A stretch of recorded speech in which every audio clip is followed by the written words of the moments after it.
We are picking up Wife of Bath's Tale, page 347, I believe. I'm going to try and get us through this quickly. Unfortunately, I think we're about 100 lines behind my first class, which probably take a lot longer than I expect. I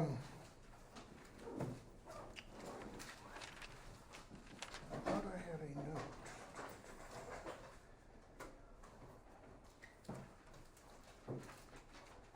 I think it's 347. I had another sticky note here, and I replaced it, and I don't know where it went to.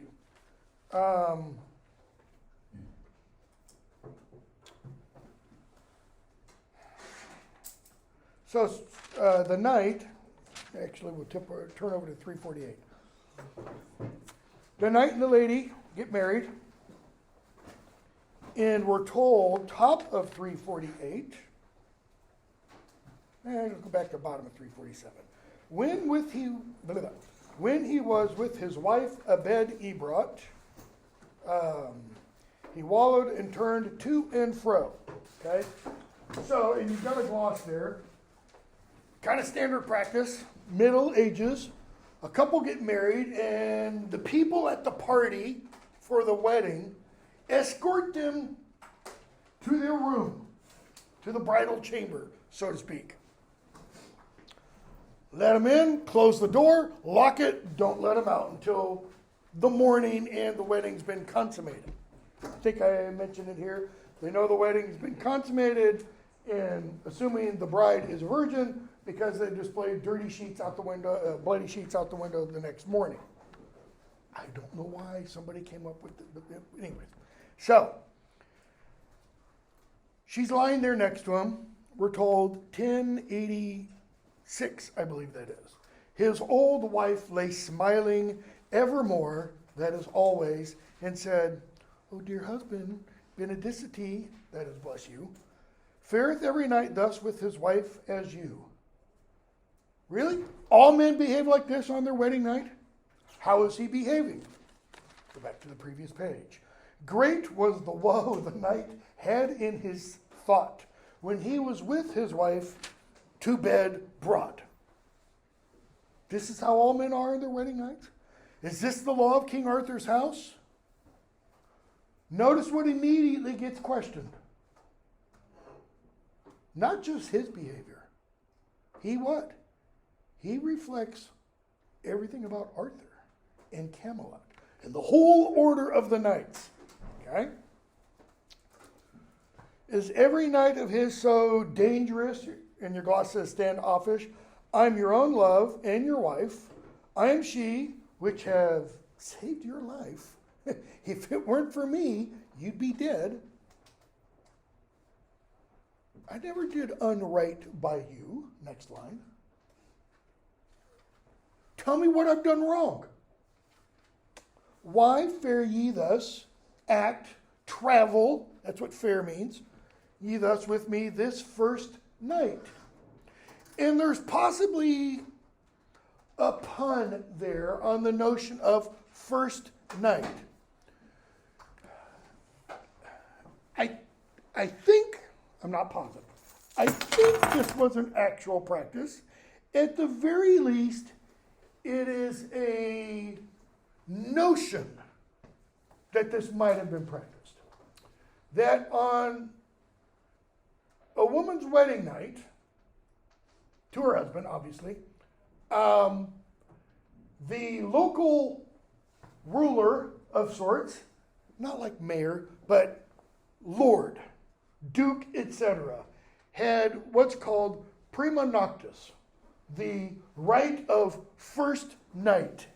That is, he got to sleep with the lady, the wife, before her husband did. There was a movie titled, I'm pretty sure, First Night, with this. I can't remember who was in it. With this idea. Okay? You saw it also if you've seen Braveheart. I don't remember who, one of the guys sleeps with Mel Gibson's characters, William Wallace, I should have known that. William Wallace's wife on the first night against his, Gibson / Wallace's permission? Yeah, it's pretty much against that. So, why fare ye thus with me this first night? You act like a man who's lost his wit. What's my guilt? Okay, guilt implies what? Moral action, right? Or immoral action. What have I done wrong? Has she done anything other than save his life? What is her wrong, according to the knight? It's the fact that she exists. That's what's wrong. She's ugly, she's old, and she's of low birth. All those together, she doesn't mean anything to him. And I mean that literally. She is a nobody in his eyes. Why? His eyes, he is highborn, a knight, and noble. He's the opposite of her. For God's love, tell it, and it shall be amended.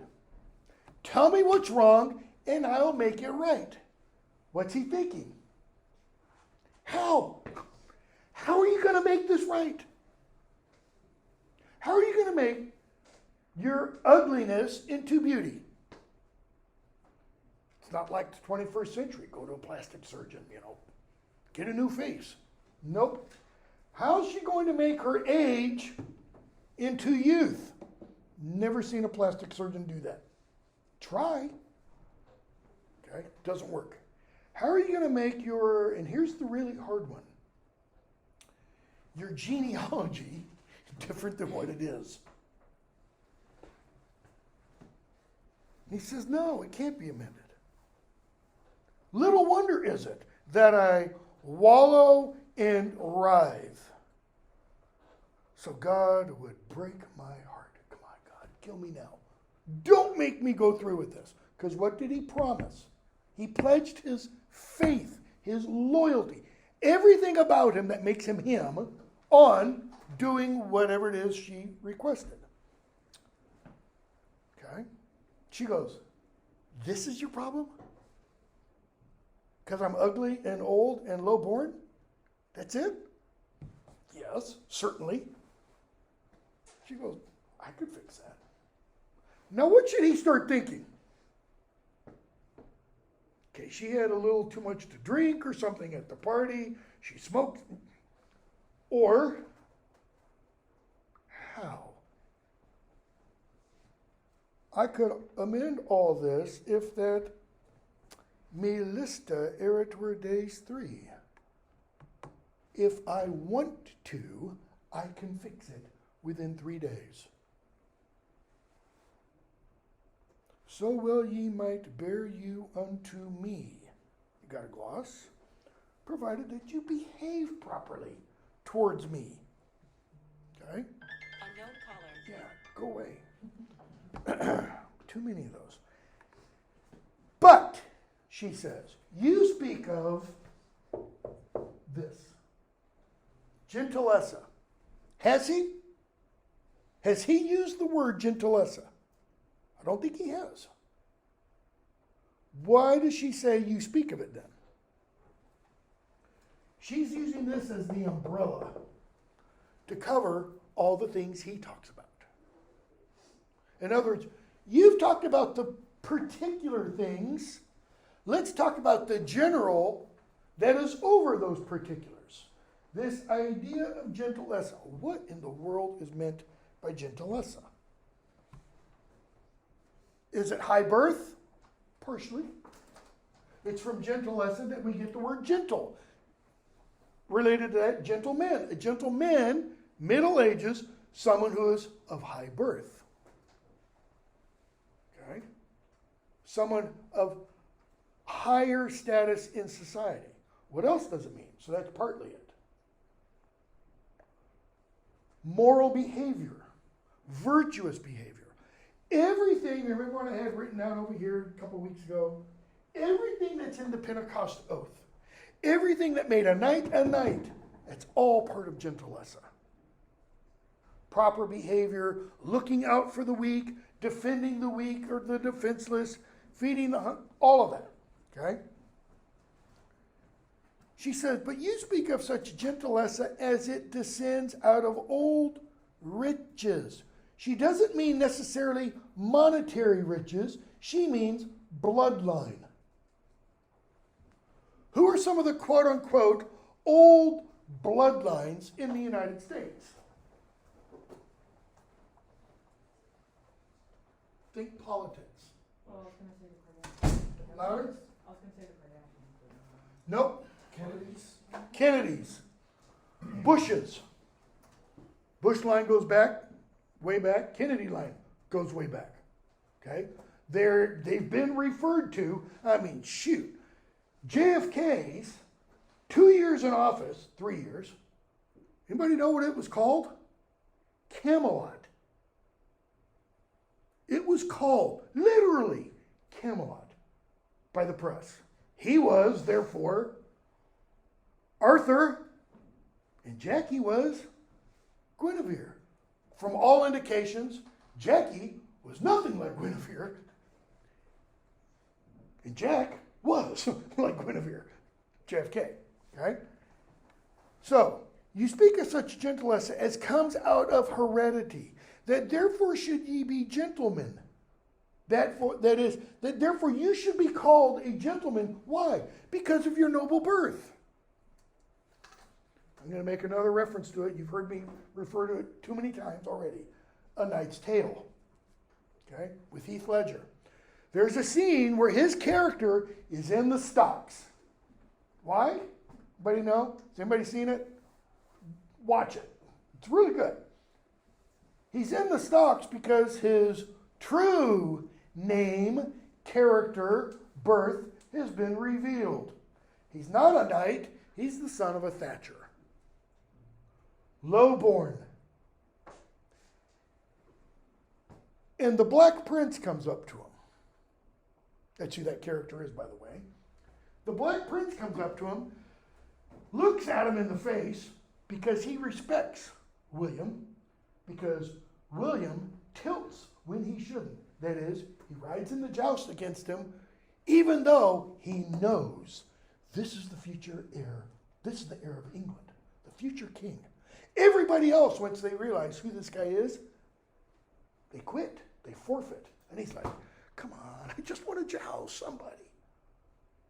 And Ledger's character knows who it is, and he jousts anyways and goes, you tilt when you shouldn't.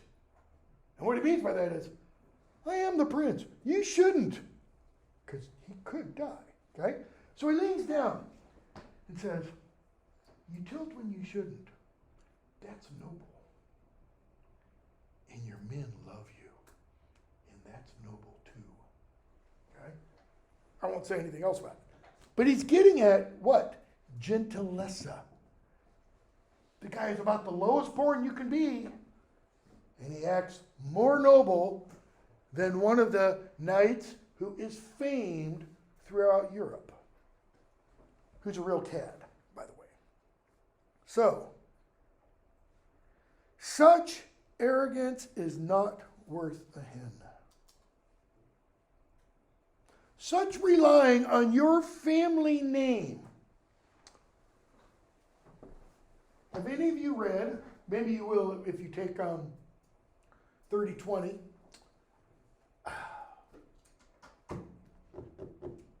Browning's My Last Duchess? Hopefully you will. Character in that, the narrator, it's a dramatic monologue. The speaker in that talks about his 900 years old name.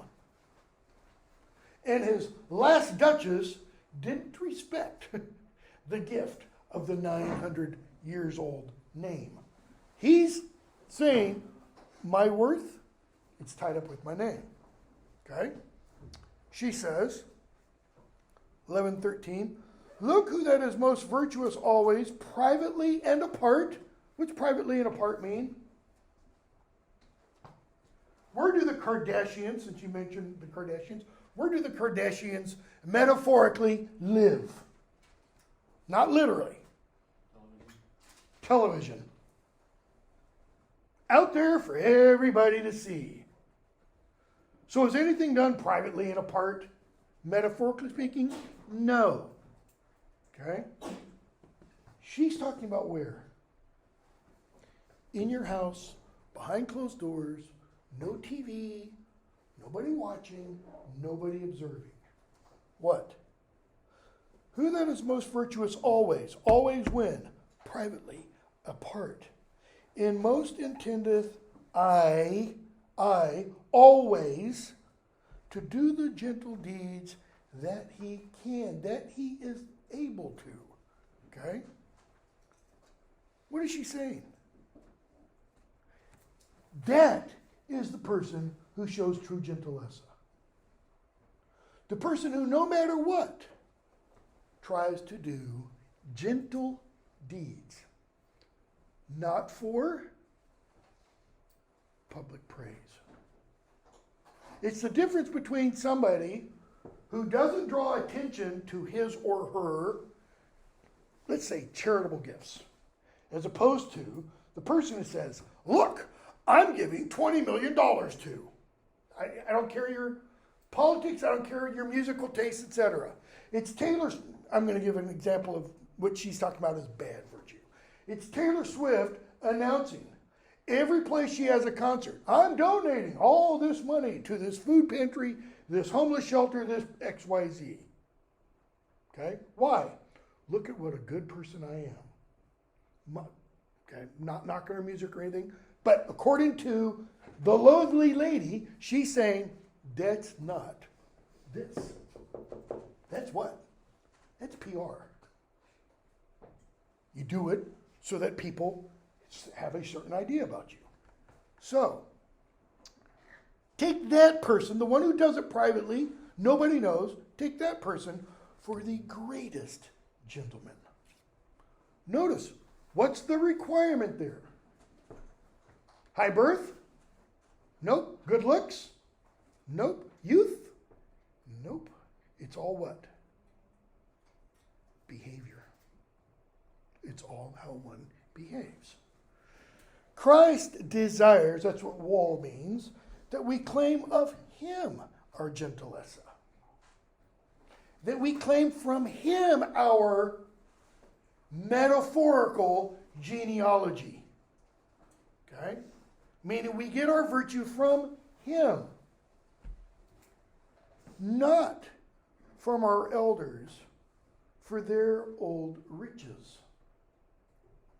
And riches there doesn't necessarily mean monetary wealth. It can mean monetary wealth. Okay? But it doesn't necessarily. For though they give us all their heritage, what? For which we claim to be of high parentage. Okay, so let's leave the United States out. Because we're not an old enough country. It doesn't work here. Go to England. Old families. Rothschilds. Windsors. Even though the Windsors aren't all that old, actually. Meaning, the current king, Charles Windsor, is the last name. Harry Windsor, William Windsor, next in line and such. Okay? Because they only go back to the early 20th century. Go back to some of the others, like, I don't know, the Tudors, the Stuarts, etc. All right? She's saying they pass down their name. What do they not pass down? Let's say you had a great-great-great-great-grandfather. You're native to the South. You had a great-great-great-grandparent who at one point owned slaves. And prior to emancipation, 1805, that ancestor decided slavery's wrong. I'm going to free my slaves. And I'm going to give them each a little bit of land. Let them live on their own. Make their way in the world, etc. Does that mean that you today could go, oh, what a great person I am? Because my great-great-great-great-granddaddy did this. No, Lily's face is telling me, what the hell is he? Of course not. That's what they did. It's not what we do today. Okay? That's her point. for which we claim to be of high parentage, yet may they not bequeath for nothing to us their virtuous living. Why? Virtue comes from where? Not from blood, but from the heart. It's how one chooses to live. Okay? And they bade us. Bade there can mean bid. It can also mean what?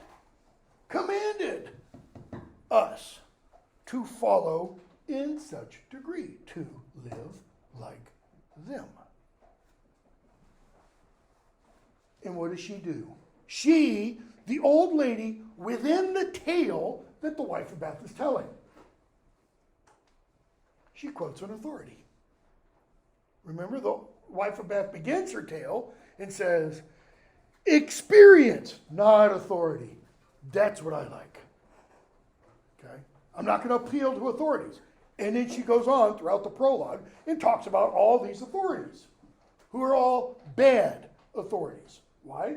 Because they all say, women are bad, women are the cause for evil in the world, etc., etc. Okay? Here she quotes an authority, Dante.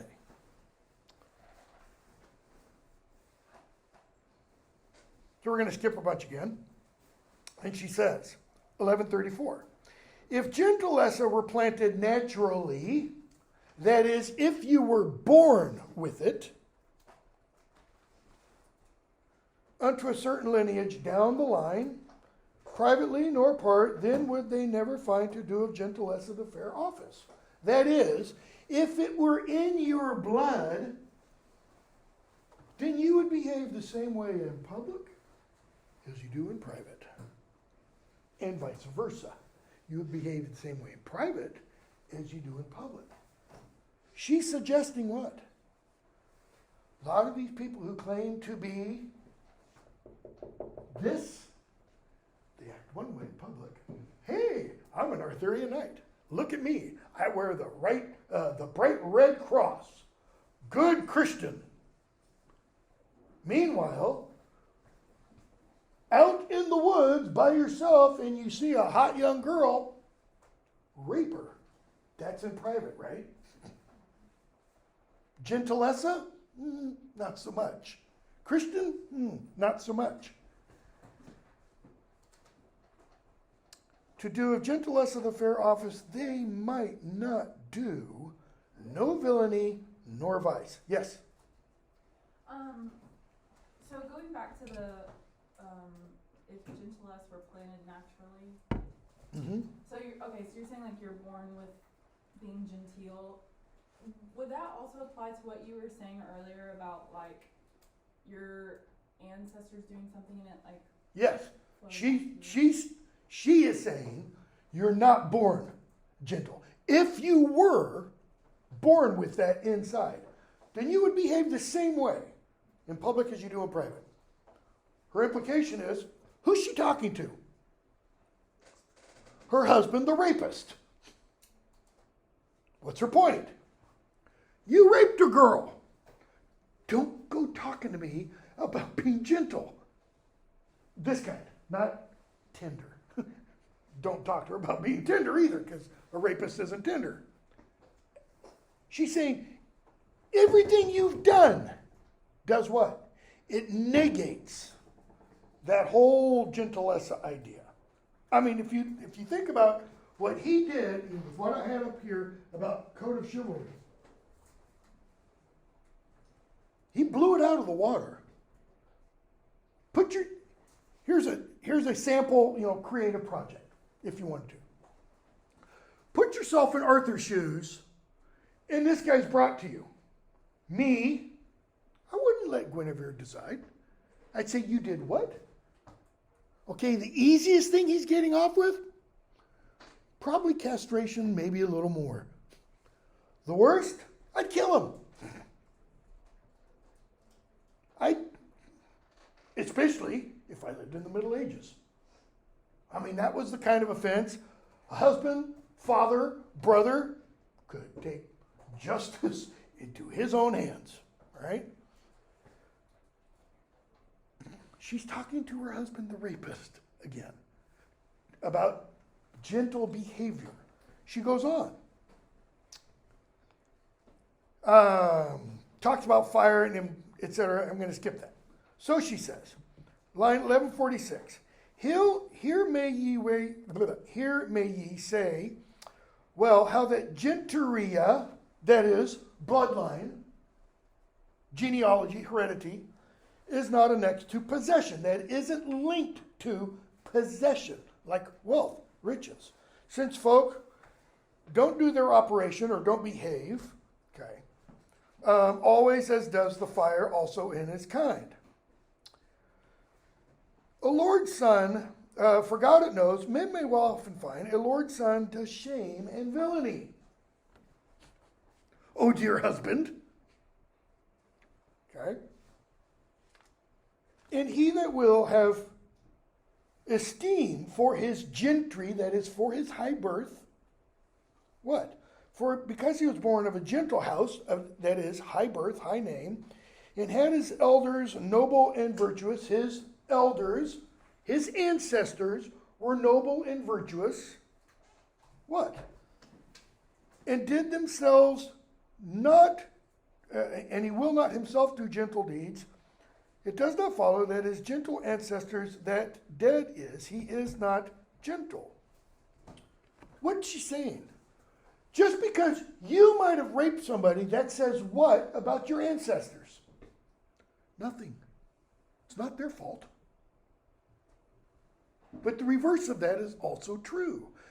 Just because your ancestors did something noble, it doesn't necessarily mean you will. And we could go back if we wanted to. We don't have time.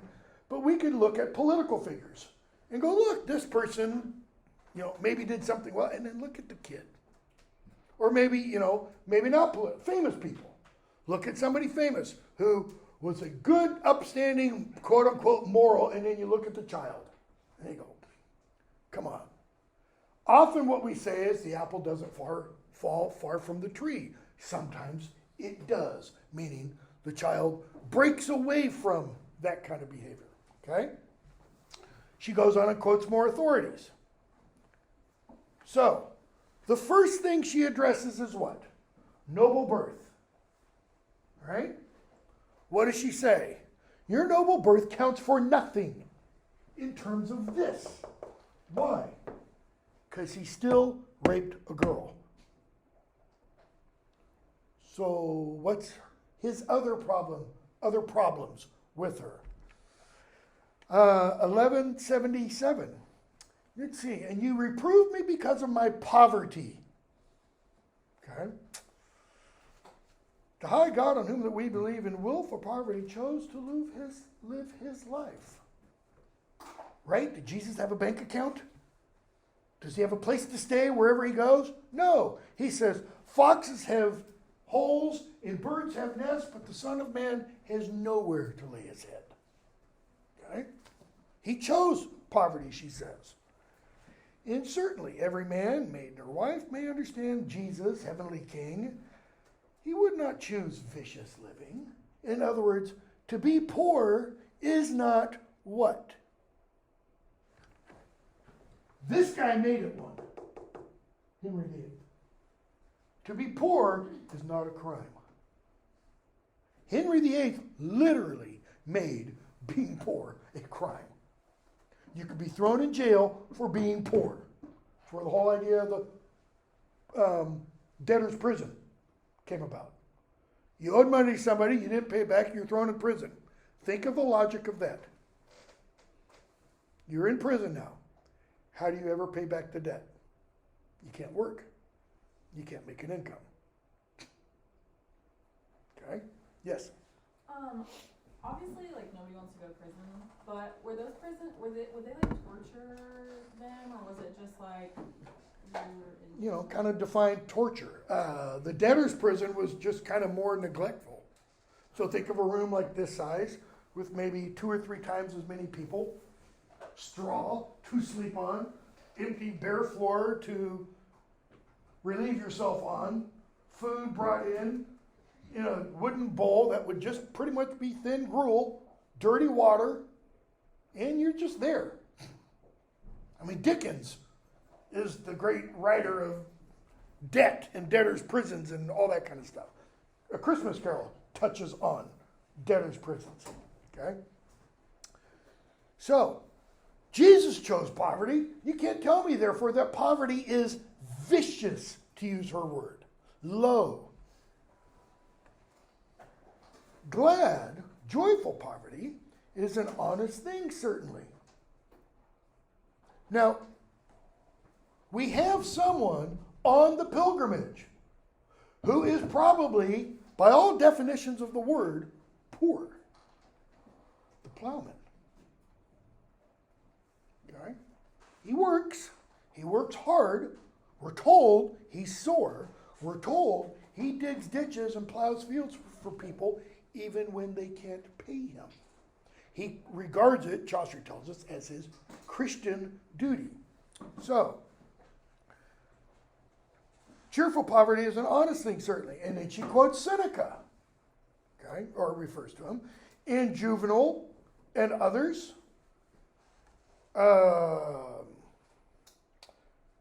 She says, now we're going to skip the rest about poverty, go down to line 1205. And therefore, sir, that I not you grieve, that I don't bring grief to you, of my poverty, nevermore reprove me. She's kind of giving him a warning there. If you keep harping on my poverty, I am going to bring you grief. How? Smack him? Could be. Could be any number of things. Now, sir, third charge, so to speak. She's old, she's ugly, she's poor. Okay? And the old has to do also with her birth, low birth. She says, so now, of elderliness you reprove me. So the poverty also has to do with low birth. And certainly, sir, though no authority were in no book, ye gentles of honor say that men should in odd right do favor and call him father for your gentleness. She says, I can't think of an authority to cite, but you guys all walk around, you gentles, all walk around and say, what should you say to a man who is your elder? Call him father. Not like direct father, but just as a sign of endearment, as a sign of respect. Now, she could probably have cited the Old Testament. Honor your father and mother, one of the commandments. Taken, usually, to refer to what? Literally, father and mother. It's interpreted sometimes to also mean a person old enough to be your father and mother. That is, show respect for your elders. That's it. And others, she says, shall I find? If you really want me to cite chapter and verse. So, she says, now there ye say, I am foul and old. Now where you say I'm foul and old, what? Then you'll never have to worry about becoming a cuckold. I'll never sleep around. Why? Nobody's going to want to sleep with me. Look at me. I'm ugly and I'm old.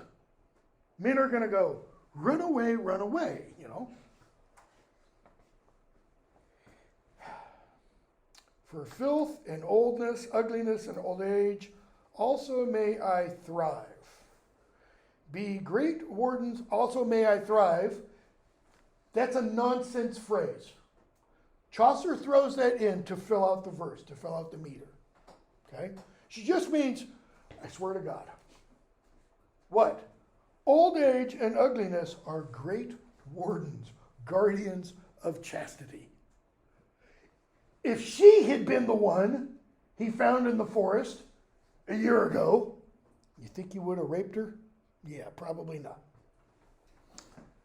So she says, but Yes, Lily. For most of these texts that are like older, I know there's always like this trope of like women's beauty being like central to the stories, and like, you know, like even in this, like she ends up like, because he lets her choose, she's just like, okay, I'll be beautiful and faithful, but like the only value that he finds in her is her beauty, because she's still the same person that she was before. I'm just wondering, like, I don't know. I'm just thinking, maybe if you want to comment on that. Yes and no. Bear in mind who's telling the tale. Okay? The wife of Bath, bear in mind who's telling the tale. Chaucer, the pilgrim, Chaucer, the author. So Chaucer creates a persona to tell a tale. That persona creates a persona to tell a tale. Okay? Neither of those personas are necessarily, how do I want to put this, entirely truthful. Yes, in much of the literature, take that back, why split hairs? In all of the literature of this period, a woman's value is in what? Two things. Well, it's what she's talking about. Three things. Her beauty, her chastity, and her birth. That is, who she's descended from. Okay? To some extent, Chaucer is challenging that notion. But not just for women. He's challenging it for all members of society. Bear in mind, if you watch either of those two lectures, I think in the first one, I talk about the three estates. And what Chaucer's doing in the Canterbury Tales is he takes three different classes of people and throws them all together. Those three classes, in real life, would almost never mix. It'd be like my being invited to the White House. Ain't gonna happen under any president. Ain't gonna happen. Or my being invited to the governor's mansion. Why? Different social status. And stratus. Not gonna work. So one of the things Chaucer is doing there is he mixes them all together to see how they interact. Stephen King once said, you know, that when he writes, he has these characters and he throws them in a room and puts them in a situation and then just sits back and watches them. I hate listening or reading how writers talk about how they come up, because it's like, really? Because to me, I'm about as, this is more creative than that. Because he talks about watching them interact. And then he starts writing. What? Tolkien kind of describes the same thing. So, let me get back to this, and then maybe I can answer that a little bit better later. So she says, nevertheless, because I know your delight, that is, what you delight in, what makes you happy, I shall fulfill your worldly appetite. You're hungry. I will satiate you. You're thirsty. I will give you drink. I'm not talking like Matthew 25, that kind of thing. Whatever your desire is, I will be it, she is telling him. But notice, what kind of appetite is it? Worldly. Down here, of the flesh. Choose now. Okay? Choose now, she says. You have two choices. Behind door number one, you get me how I am. She says, foul and old till I die. Well, she's already old. Imagine how much older she's going to be when she dies. And I will be to you a true, humble wife and never displease you in all my life. I'll be faithful, that's what is meant by true, and humble. What does that mean? Oh, honey, let me bring you dinner. Oh, honey, let me rub your feet. Oh, honey, let me serve you. Oh, let me go ahead and use the Pauline expression, submit. Okay? Or, door number 2, you can have me young and fair, young and beautiful. What else? And take your adventure of the repair that shall be to your house because of me, or in some other place may well be. What's meant by adventure? Pairs? Yeah, I mean, that's kind of what you, but here it means kind of chance, or take your chances. What are the chances? The repair that shall be to your house because of me. We think of repair as fixing something. No. Repair means the comings and goings. Okay? Take your chances of the men that will be coming and going from your house because of me. Or, if not there, some other place. Now, earlier in the tale, in the Canterbury Tales, the tale was told by the miller of a young wife who gets up in the middle of the night and leaves the bed to go off to her lover. She might be hearkening back to that, echoing that. She, the wife of Bath, okay, doing that. Okay, so, old, ugly, faithful, humble, young, gorgeous, maybe unfaithful. Notice she doesn't say I will be, just take your chances. Like, flip a coin, buddy. Choose. Which one do you want? This knight aviseth himself in sore sighs. Aviseth. He sits there and talks to himself. He pulls out the legal pad. Pros, cons. Pros to being old and ugly, but faithful and true and humble. Well, that's about it. Because he doesn't want to sleep with her like that. Cons. Young, beautiful, but I might have to share her with the neighborhood, you know. And he sighs. Like, which one do I choose? But at last he said, my lady and my love and wife so dear. Do we need to say anything else? Do we even need to read the rest of it? What does that line in and of itself tell us? Notice how he's addressed her. My lady. What's meant by lady? A lady is the equal of a lord.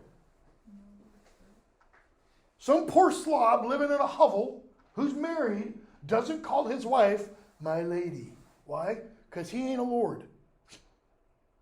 He might call her honey or dear. Lady, it's reserved. That's high status. That's why, should I go there? What the hell? When someone gets angry, I just read an article the other day about a guy who had applied for superintendent in schools somewhere in Massachusetts. He started out teaching at this one school.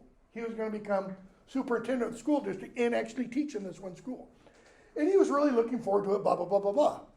So he writes a letter of acceptance. They'd already gone through the negotiation process. He writes a letter of acceptance to the two main people involved in the hiring. He referred to the two women as ladies. And they both went off.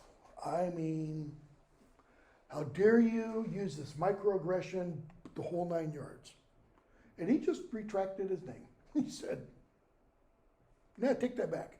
They retracted the offer because he referred to them as ladies. And he's like, I didn't mean anything. The guy's like 65, 4 years older than me. He's like, where and when I grew up and was raised, these are terms of respect.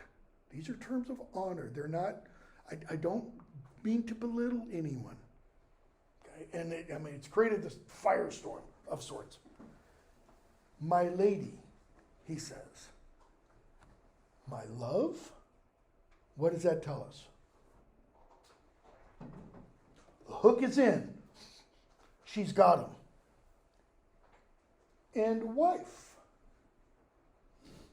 He's acknowledging that. The most important word is the last one, or the last two. So dear. Because that adjective applies to what? All three terms. My lady, so dear. My love, so dear. My wife, so dear.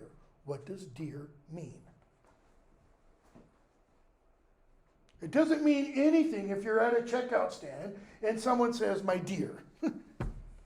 That makes the word meaningless. In the Middle Ages, it means about the closest you could be. He's just said, I'm yours. The whole 9 yards. I put me in your wise governance.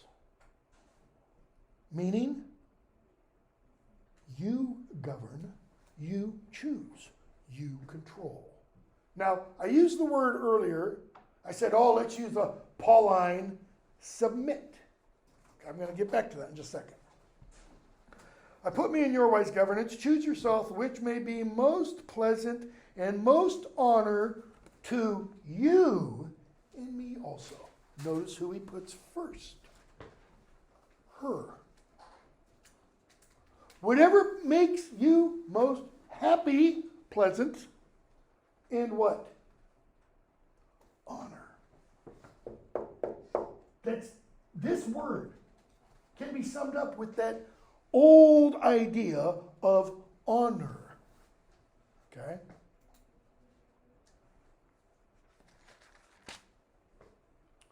When Paul said, Ephesians, I think it was, wives, submit to your husbands. What's the flip side of that statement? Anybody know? Husbands, love your wives as Christ loved the church. So, submit to your husband. Husbands, what? Love your wife as Christ loved the church. How did Christ love the church? According to Christian theology in the New Testament. He died for it. He died for it. Okay? What's that an example of? That's submission. That's humility. That's this. And that's what she's drawing back to every time she refers to Christ. That it's from Christ that this comes. It's what? It's all behavior. None of it is from birth. None of it is from genetics. What does Sir Gawain, my reading, okay? You might read it differently. What does Sir Gawain never fully learn in his tale? He still, go ahead, Lily. I was going to say how to take responsibility. Right. He still, even at the end, doesn't fully understand about his nature. He still thinks his nature is his reputation. He doesn't fully understand his nature is flawed. It's the idea of the fall from in the book of Genesis. Okay? The knight here is saying, I'm yours, you choose. I do no force, that is, I don't care. The whether of the two. Now that doesn't mean I don't give a damn. He means, all I want is what? For you to what?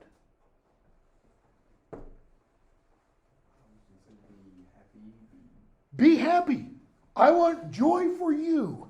Whatever is going to give you most joy, do that. Where is he in that? It doesn't matter to me if it brings you. So, what kind of version of marriage? Again, this is the first of what's called the marriage group. And you get all different kinds of marriages. You get the one where the woman, in fact, there's one where the woman is named Constance. Why? Because she's constant, ever faithful, always loving, always submitting, blah, blah, blah, blah, blah. You have others where, they're not so much, okay? Then she says, I have of you mastery. Now, if I were to jump into a Monty Python skit, Monty Python would just go crazy with this. I really wish they had done something with Canterbury Tales and Sir Gawain the Green Knight, etc. Now I have mastery. They'd probably have her pull out whips and chains and, go the whole BDSM thing. Since I may choose and govern as I wish. Think of the speaker. Not the loathly old lady, the wife of Bath. Okay? What was her prologue all about? Getting the upper hand over all 5 of her husbands. Okay? The first 3 were married for what? Money, not love. The last 2, she married them because of her notion of what love is. They married her because of her money. Okay? What does she tell us she wanted out of each marriage? Sex. She emphasizes it again and again and again. And what is she? Possibly one of the reasons she's on this pilgrimage. Husband number 6. Okay? So she says, I've got it all now. I've got control, and I've got mastery, and I can choose. Yes, certainly. I hold it best. Yep. Right. It's not supposed to be husbands submit to your wives, but it is dying to the church, to use St. Paul's example, or for the church. Is this a death of sorts? Yes, it is. How so? What is he not asserting? His will. He's not saying, you'll hear sometimes people today will talk about, well, a marriage ought to be 50-50. You know what a 50-50 marriage gets you? A 100% divorce. Just off topic kind of, but it does. What's he saying? It's all yours. 100%. And what does she then do? No. It's all yours. 100%. They don't each go halfway. They each go all the way. Completely in the other's side. So she says, kiss me, we be no longer wroth, angry. There's no longer a conflict between them. Why? For by my truth, that is, and your gloss tells you truth, really, like you couldn't figure that out on your own. It doesn't just mean truth. It means what? Faithfulness, loyalty, vow. I will be to you both. Both what?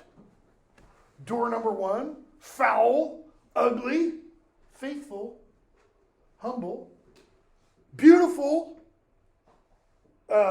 unfaithful, young, can't be both. She explains, I will be to you both. That is to say, both fair, beautiful, and good. Beautiful means what? In this context. Appearance. She's going to be a knockout. Okay? Might it mean something else too? Might it also mean, and this was brought out more with the next word, beautiful inside. See, there's an old idea, Platonic idea, literally comes from Plato. People who are ugly on the outside, they're also ugly on the inside. Shakespeare plays with that notion in the character of Richard III in his play titled Richard III. Richard III had a hunchback. We now know, because when his skeleton was discovered in 2012, he did have a hunchback. He had a really, really bad scoliosis of the spine. Probably when he stood upright, if he could have, he would have been like 5'10", 5'11". He was probably only more like 5'2" or 5 foot tall because he couldn't stand upright. Shakespeare takes that physical, quote unquote, deformity to emphasize an internal, a spiritual deformity. All propaganda, by the way. We now think Richard III was actually a pretty good and fairly well-liked king. But Shakespeare was writing during the Tudor dynasty, and this Tudor, Henry Tudor, defeated Richard III at the Battle of Bosworth Field. So Shakespeare's just buttering up his granddaughter.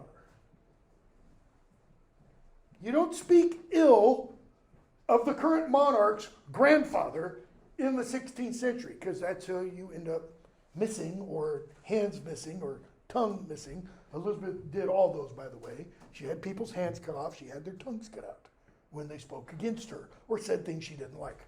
So, she goes on. I'll be fair and good. Good is a moral term. That is, I'll be this to you.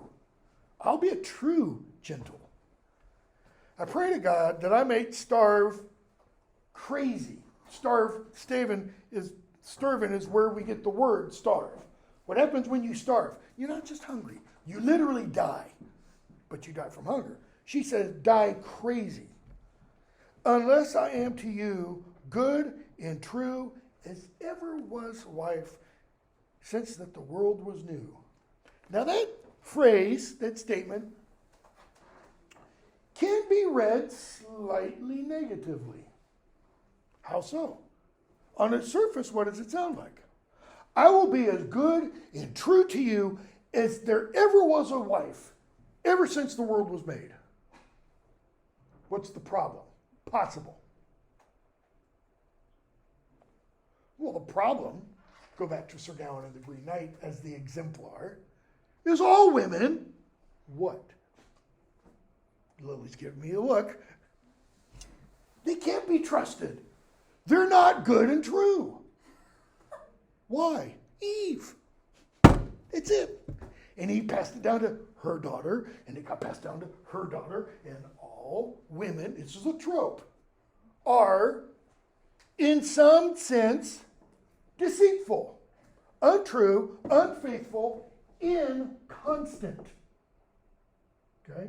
I've got constancy because this was a term used a whole lot, especially in this period, to describe women's behavior. And if a woman was constant, faithful, one in a bazillion. Most were like her when she said, or I could be young and beautiful, and there's going to be a revolving turnstile on the doorway, and the men are just becoming and taking tickets, one after the other. Okay? Yes? Wait, can you re-say what you just said? You're saying most women have this idea that men view them like this anyway, so they just went ahead and did it? No, not at all. I'm saying this is a trope. That women were unfaithful. Trope in the Middle Ages and Renaissance, definitely. A woman can't be satisfied with one man. Period. Shakespeare does that in the sonnets.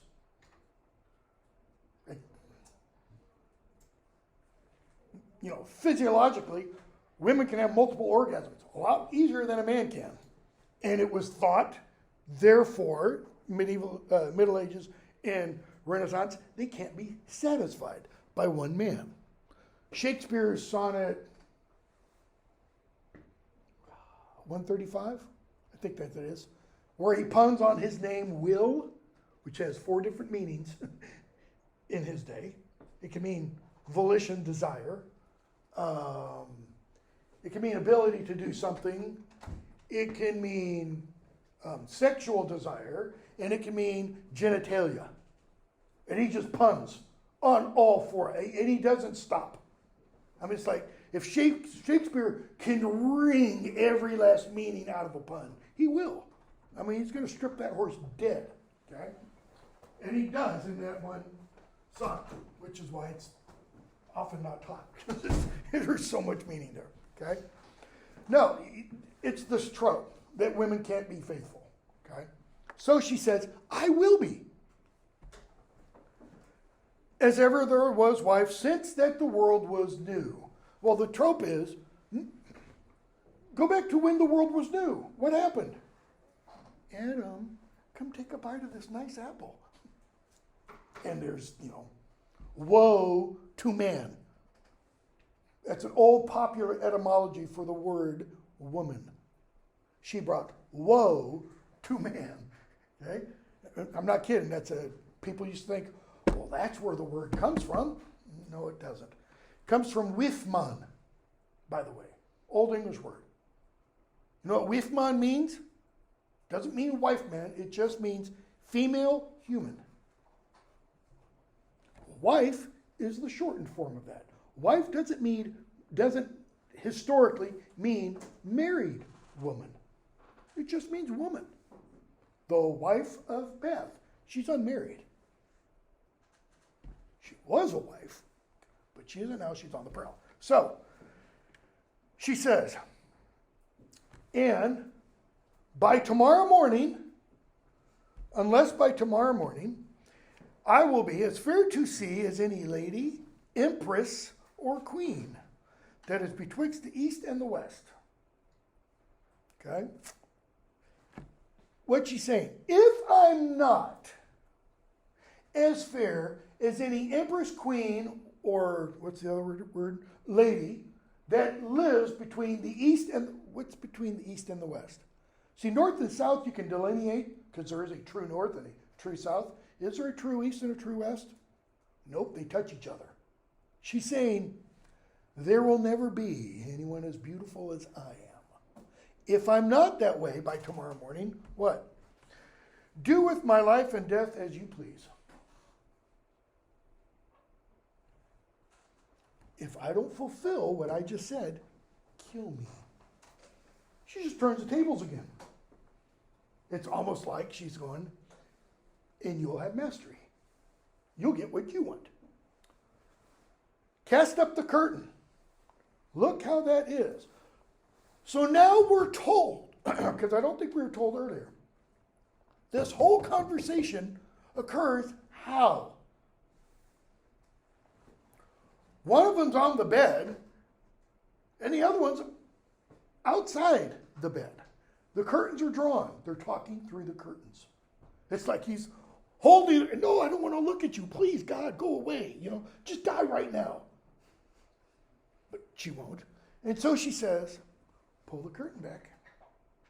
And he's probably kind of tentatively. And when the knight saw verily all this, that is, everything she said was true, that she so fair was and so young thereto, for love, he took her in his arms too. His heart bathed in a bath of bliss. He's just full of the warm fuzzies like you can't imagine. 1,000 times in a row, he began to kiss her, and she obeyed him in everything that might do him pleasance or liking. What is it still, by the way? It's the wedding night.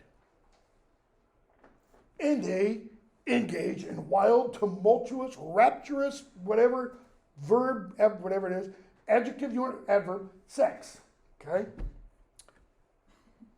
That part of the story ends. The wife of Beth now speaks, so to speak. And thus they live unto their lives' end in perfect joy. And Jesus Christ, us sinned husbands, who's the us? What are the women are on the pilgrimage? Nuns and a nun's prioress. We're not told of any other women. Nuns aren't on the hunt for a husband. Neither is the prioress. Maybe that was a little doubtful. She does have the big gold A on a brooch that she wears, and underneath it, amor vincit omnia. Amor, amorous love, conquers all. At least it's not eros vincit omnia. erotic love conquers all. But it's definitely not caritas, divine love. Okay? So, God sent us husbands, probably the us is just us, women looking for a new one.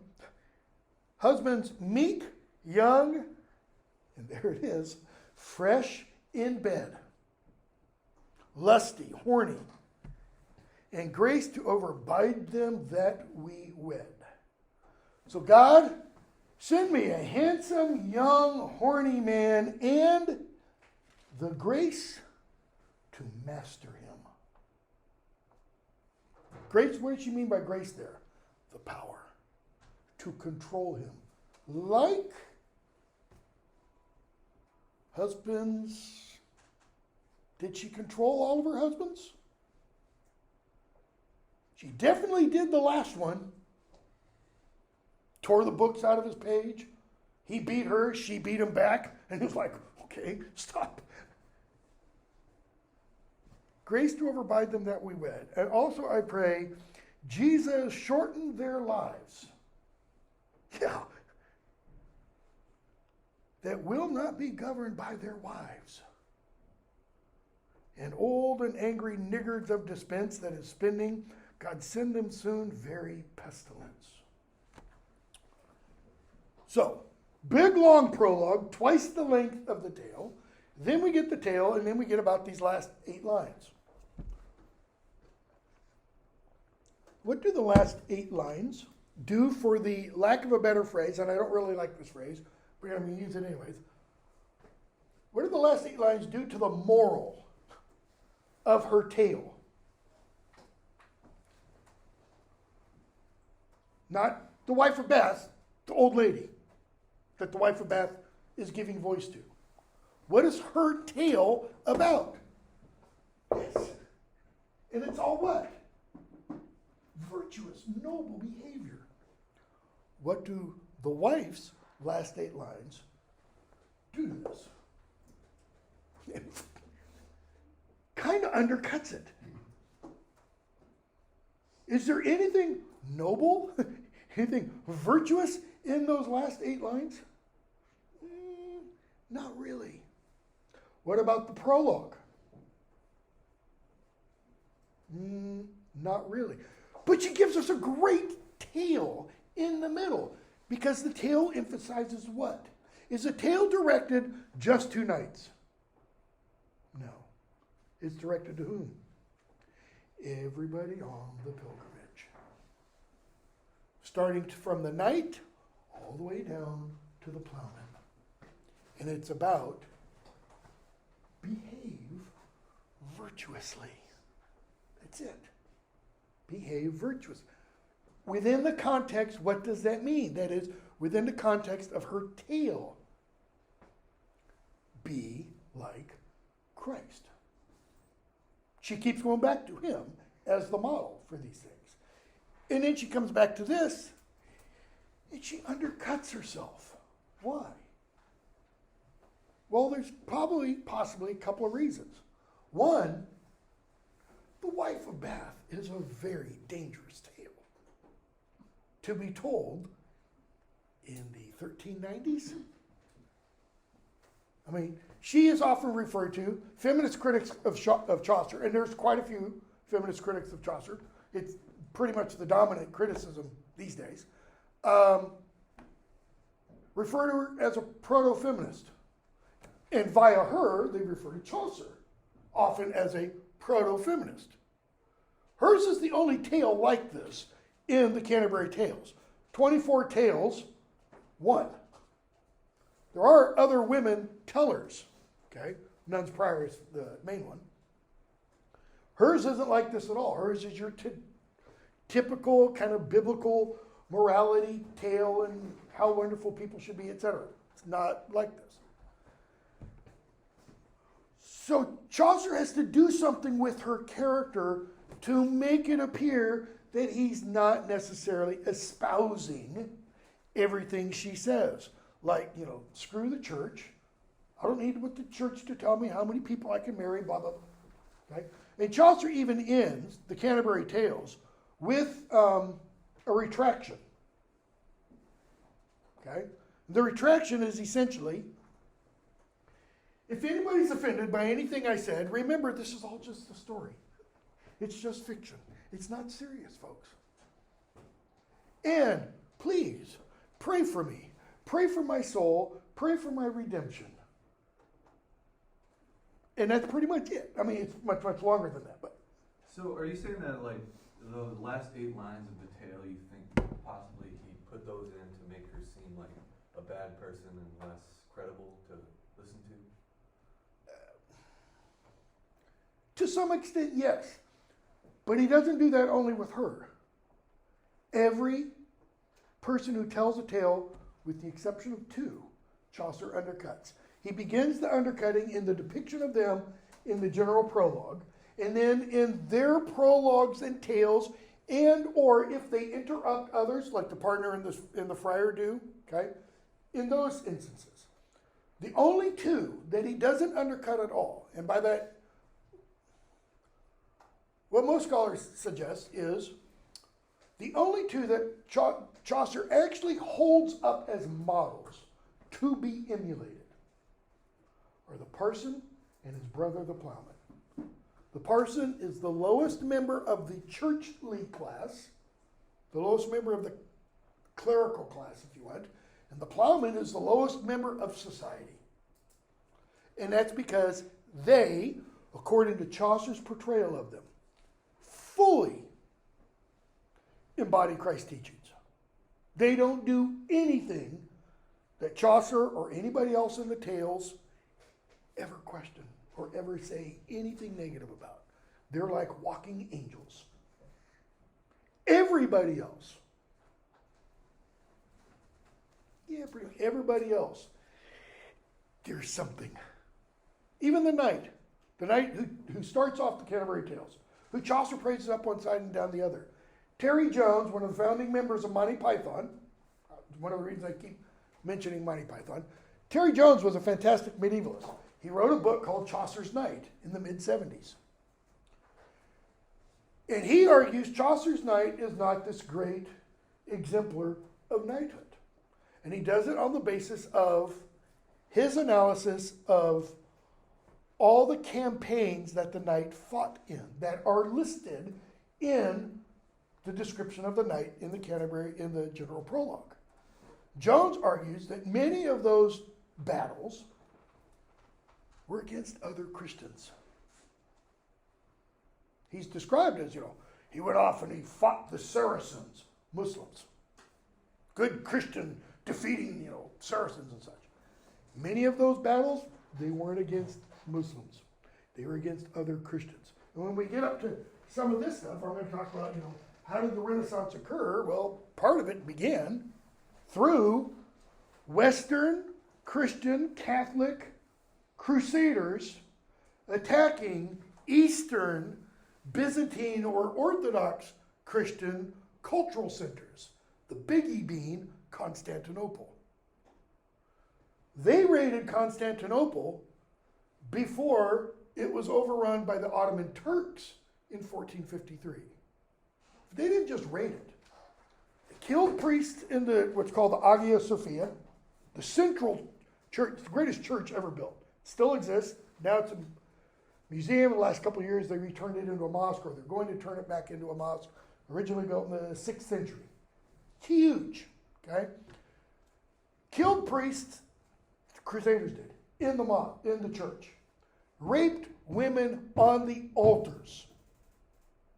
These are Catholics raping Greeks, essentially, okay, on the altar. Not something, your everyday ordinary Christian ought to be doing, and we're back to, this. So Chaucer undercuts just about everybody except for those 2 characters. Okay, that was a lot longer than I was planning on spending. If you ever have an opportunity, take a course in Chaucer. It's not taught. I don't know when the last time it was taught at the undergraduate level. Long time.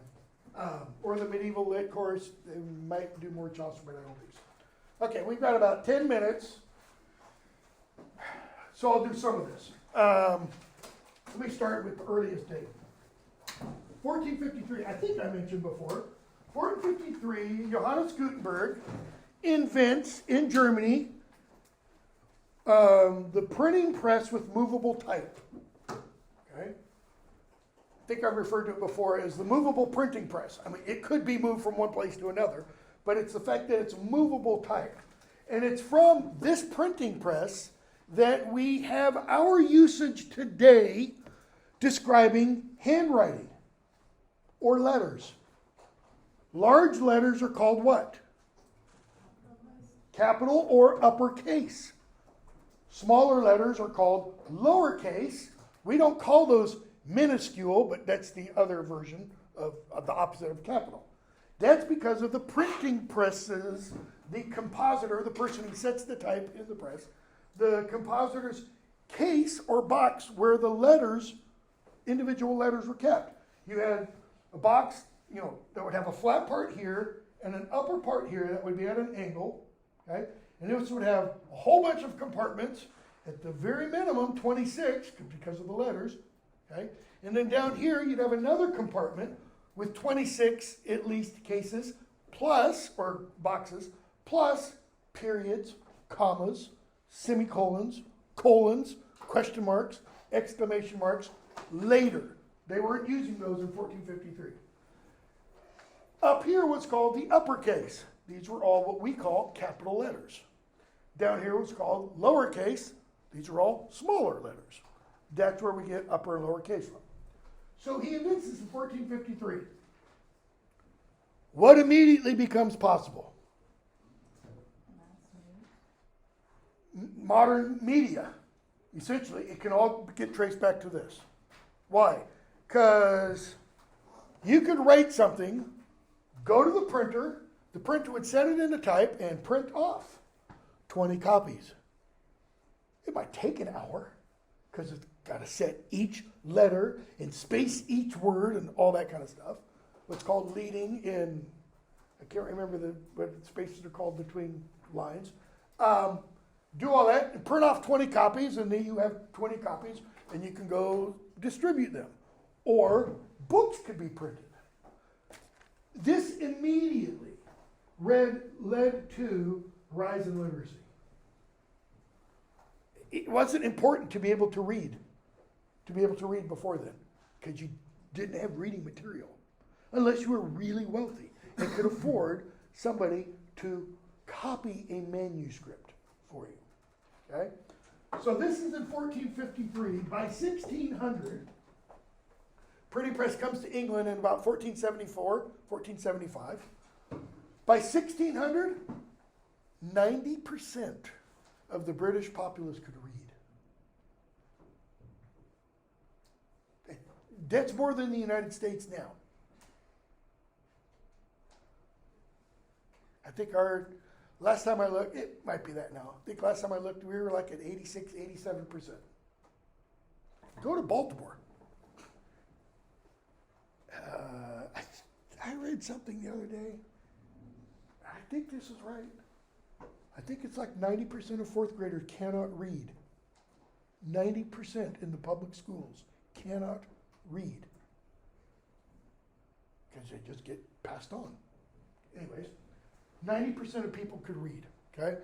So, books become popular as do what are called broadsides. Their version of our newspapers. All right?